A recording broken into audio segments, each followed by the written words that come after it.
we are back, coming to you amazing game gurus with incredible resources by the brilliant game dev community.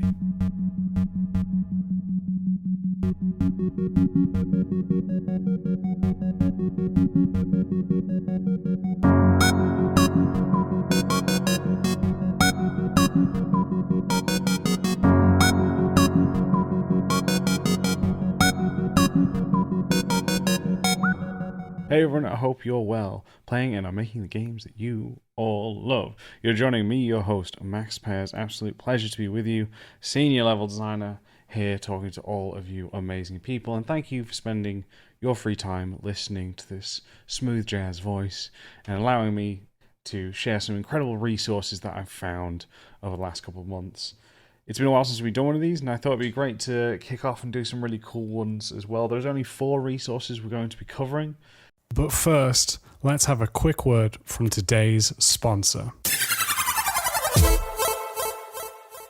Today's sponsor is none other than me. What I've done, everyone, and I hope you're excited for this, is I've actually created a LevelDesign kind of store.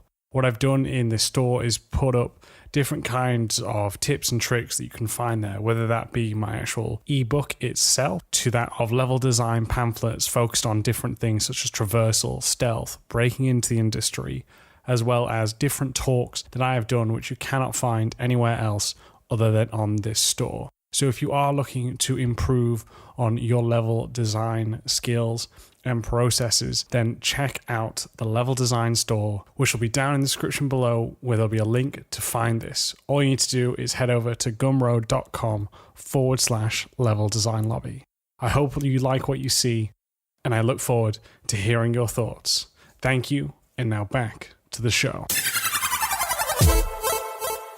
This week, so I hope you're ready. Each one is fantastic, and man, what a time as well, because for those of you who don't know, but I'm sure many of you do, it is Blocktober. Some of you who may be wondering what this means, basically on Twitter, online, we use the God, why do I sound so old? I was about to say the hash key, but it's the hashtag. God.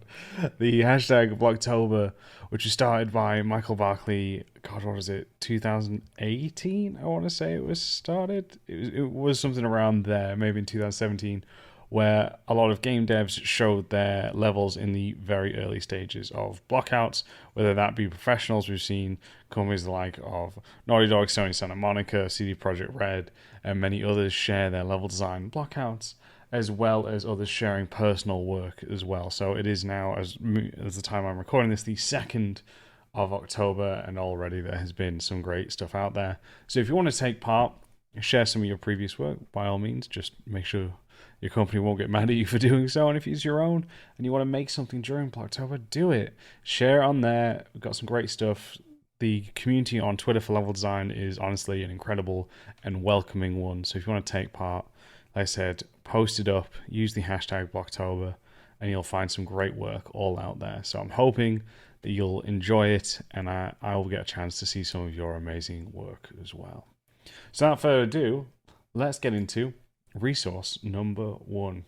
So resource number 1 comes to us by Arnaldo, who is a level designer at Naughty Dog, and he's breaking down his work on The Last of Us 2.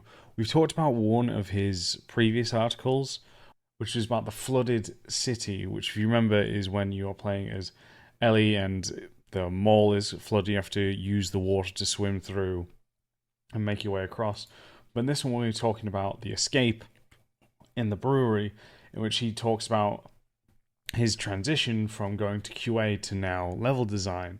And he does a great and thorough breakdown on all the different elements, from AI to the actual changing of metrics, because now they've introduced water and the challenges that comes with that, because the metrics of when you're crafting on the fly in certain levels of water meant that the player could drown, which crafting is one of the kind of core gameplay pillars of Last of Us. So it was a really fascinating one to see how he figured this out. And he talks about it and shares in far great detail.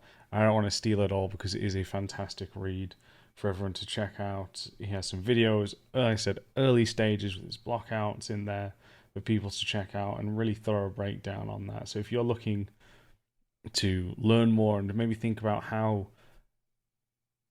unique kind of situations or even mechanics can change the overall flow and what that has, because he then talks about how I believe Michael Barkley also used this in one of his other levels that he brought out in Last of Us 2, and showing how what the metrics and the lessons in other areas that he'd learned, that Ronaldo had learnt, was then applicable to other LDs as they created their levels in certain scenarios as well, or should I say similar scenarios.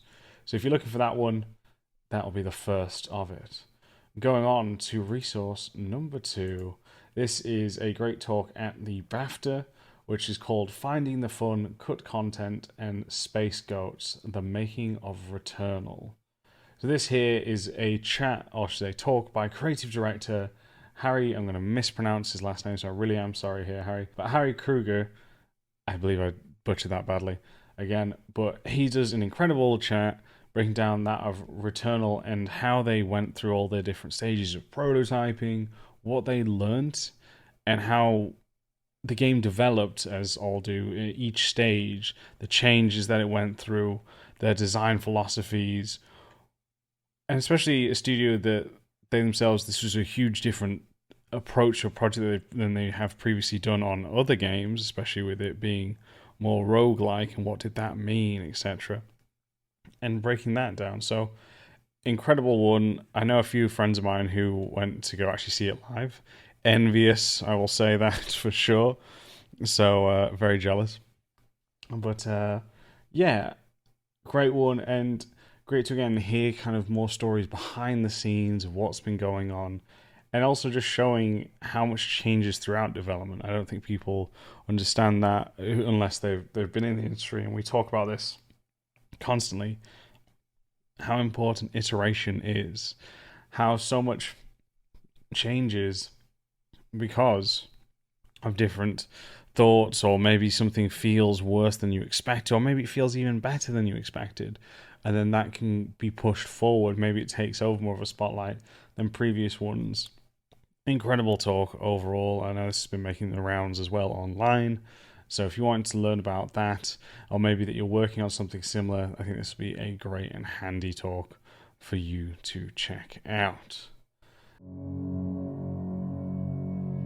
At LevelDesign Lobby, we believe everybody has a story to tell. Hobbyist or student, freelancer or veteran, we made it our mission to unite those who share our passion for creating and developing great games. Thanks to our generous Patreon backers, we've been able to do just that. So if you've already pledged your support, thank you. If not, you too can ensure the future of LevelDesign Lobby, helping us to create even more exciting content, collaborations, interviews, and much more. With awesome perks and rewards, whether you're a seasoned professional or just getting started, you're sure to find something for you. Want to share tips, tricks, and advice with passionate, like-minded developers? Our awesome community Discord has you covered. Fancy practicing your level design, creating strong portfolio content, and having fun? Then try our level design weekends. Or perhaps you want to individually discuss your work, hone your skills, or level up your career? Then consider our one-on-one mentorships. If you share our vision, then go to patreon.com/leveldesignlobby for more information and to pledge your support. Thank you. Now we're going to go on to our very third resource, and that is by IGN Games. I know, it's normally just the normal IGN, but it talks about how Titanfall 2 made movement the star of the show, Art of the Level. So for those of you who haven't seen this kind of mini-series, Art of the Level, is when they actually interview the level designers behind certain levels, which allow us to see behind the curtain and what their thoughts were as they were designing it, expectations. And this is done by a really, really great LD, whose name is David Shaver, who did, I believe I recommended a talk of his about a year or so ago, because he talked about the kind of blockout process of level design at Naughty Dog. Like I said, probably about a year or two ago, maybe a bit longer now. But he did a great great talk there. And I know on GDC, one of his co-workers did an incredible talk. Both me, I remember sitting down with Seb McBride, who was an ex-co-worker of mine, and we were watching that and learning as they talked about kind of the different mechanics they prototyped, and then seeing which ones worked and how they would actually go through and implement them into the levels. And the level they're talking about is called Into the Abyss. And for those of you who have played Titanfall 2, you might remember this one because it's the giant kind of house construction factory. It was one of my personal favorites of the game as well. And seeing how, if you watch the GDC talk prior to this as well, it kind of connects more of the dots. But how they took this prototype of moving platforms, then by communicating and working with their narrative and environment artists, they were able to put together an actual believable space, which is construction of houses in this kind of automated system.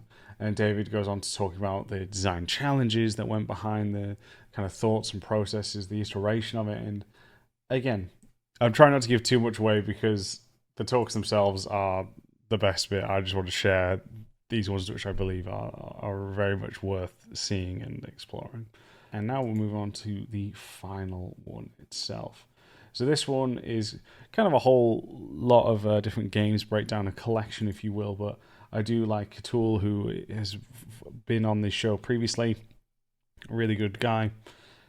Used to work over at Sony Santa Monica.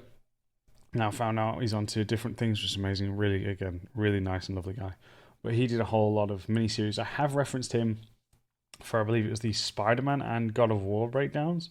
But I've just seen, and I'm late to the party on this one, so I apologize, Katul, mate, is his design analysis on that of the Assassin's Creed Odyssey, the one based in Greece, and breaking down kind of their different design approaches and how they, again, attract and lead players through. So for these kind of bite-sized, fun little tips, head over to his websites. And again, all of these will be linked down below. So his is the fourth and final resource. So those are the ones that I would recommend for this month. So thank you all for tuning in. The summary of what everything was resource 1 was by Arnaldo, which is his breakdown of his mission from Last of Us 2, The Escape. Number 2 is the talk at the BAFTAs over by creative director Harry Kruger on him and his team making Returnal. Number 3 is that of how Titanfall 2 was made, the fourth and final resource. Kind of a whole lot of different games breakdown, a collection, if you will, but for these kind of bite-sized, fun little tips. So I hope that you have all enjoyed this. As I said, don't forget to go get involved in Blocktober. It's a fun time of year for us. I myself will be getting involved in Blocktober as well. And I'm looking forward to be chatting and seeing more of your work. If you do want to show your work, just tag me in it on Twitter @MaxPairs. That's where you can follow me, ask any questions, or even recommend me some resources. If you do want to reach out to me in any other way, then you can do so by email into the show, which is leveldesignlobby@gmail.com. Make sure that you do please subscribe to the YouTube channel or wherever you are listening. Recommend it to your friends because this is how we grow, get an even better, bigger, and even more passionate community to be involved with as well. So take care, everyone. Have a great day, evening, or night, whenever you're listening to this, and I will catch you all next time.